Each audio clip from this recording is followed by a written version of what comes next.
exciting episode of The Masked Communist with your wonderful host, The Masked Communist. Today we're doing a little bit of history of money.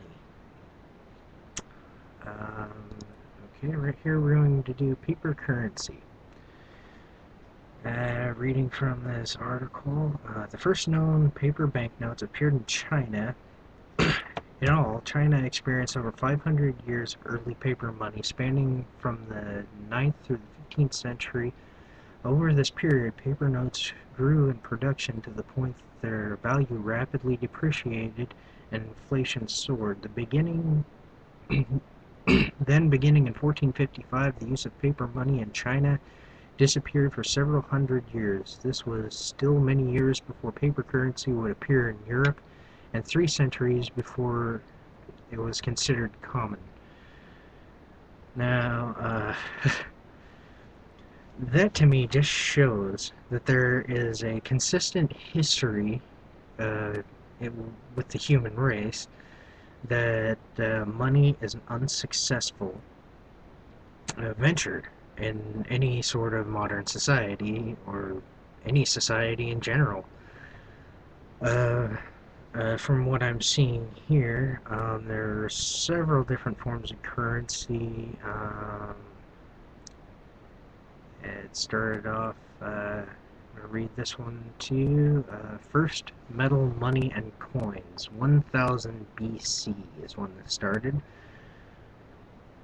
Bronze and cowrie imitations were manufactured by China at the end of the Stone Age and could be considered some of the earliest forms of metal coins. Metal tool money, such as knife and spade monies, was also first used in China. These early metal monies developed into primitive versions of round coins.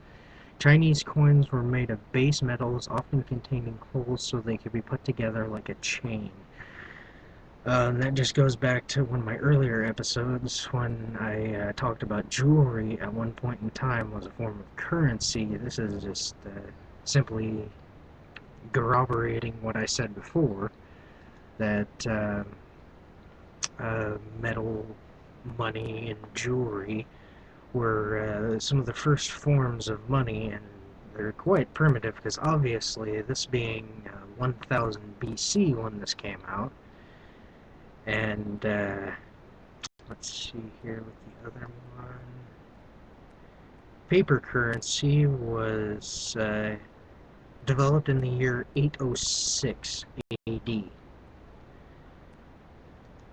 And I keep consistently seeing in my research about money and different possibilities for us to change our world for the better.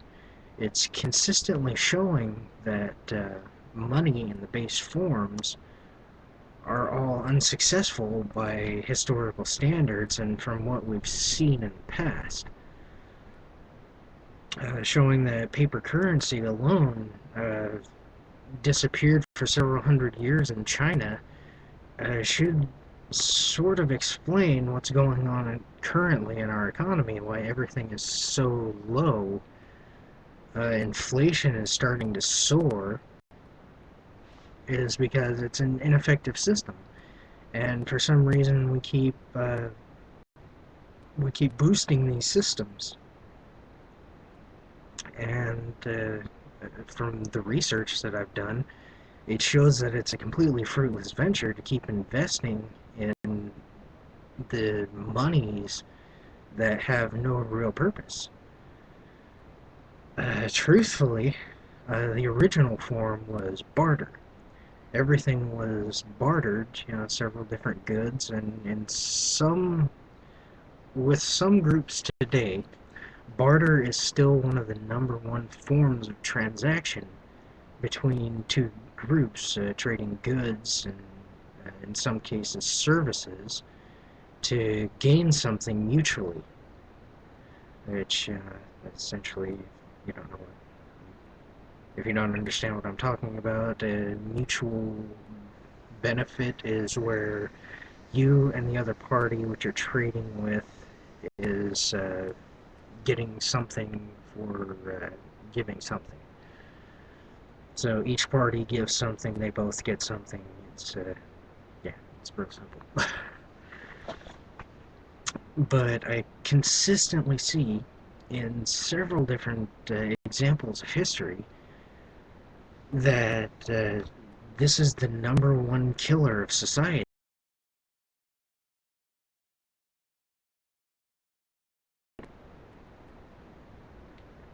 Okay, my computer froze for a second.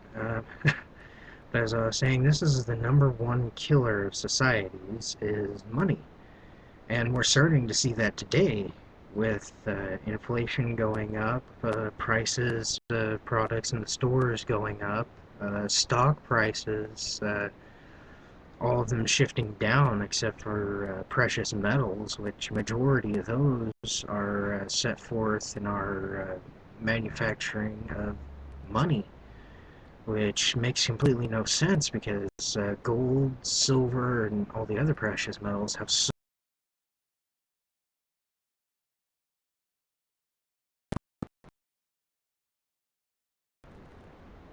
sorry, my computer froze again, but as I was saying, the precious metals, they have so many more uses than being flattened into discs so somebody can keep them in their pocket. Gold, for instance, is used in several different types of medical equipment. Like if anybody needs anything like a brain activity test, I'm not exactly sure what they call it, but the lead wires to the electrodes that they place on your head are made out of gold, because gold is the only thing that can transmit the amount of electricity that's being generated by the brain to send into the machine to get an accurate reading. And I completely don't understand why people would want to turn something that valuable, something that actually has value, into a coin, just so it sits around and does nothing and it doesn't work for us at all. Fort Knox, for instance, it's one of the largest underground bases. It's almost filled to the brim with nothing but gold. And it's just sitting there. Pretty much all it does is sit there, and it's guarded by security, military. And realistically, there is a more fruitful venture that we could have for these materials than to use them for a failing system that's been proven by history.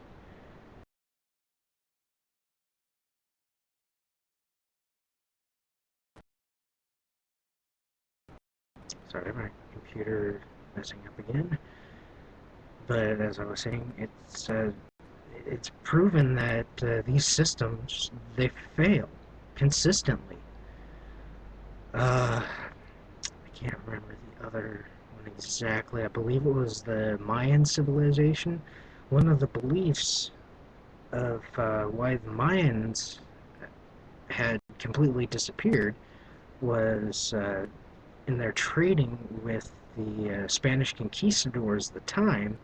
They took on their form of currency, and as soon as they took it on and started using it as their own, they completely forgot that they had to make products such as food and weaponry and all these other things to maintain the actual value of the money. Which just goes to prove money has no real value in any society. It's the products in which we need to manufacture that actually have the value. And so many people get confused about why I go online and I make these videos and I talk all this crap about money. It's because money is a crap system. It's failed in the past, several times in the past, and it's failing us today. There's going to be more pain and more hardship in the United States and other countries due to the collapse of money which would be, the financial system. It would be an economic collapse, which I'm seeing as being imminent at the moment, and there's nothing that we're doing about it. We're simply sitting back and letting the almighty currency fail us. And for some reason, we're not putting anything forward to come up with a better system. And that's what a lot of my associates in the Utopian Communist Party are working for, is alternative forms. So we don't have to be dependent on things that have no value. We actually work with things that have value. And it looks like it's almost at the end of this episode. I hope this episode has been enlightening. I thank you for joining me today, and have a wonderful night.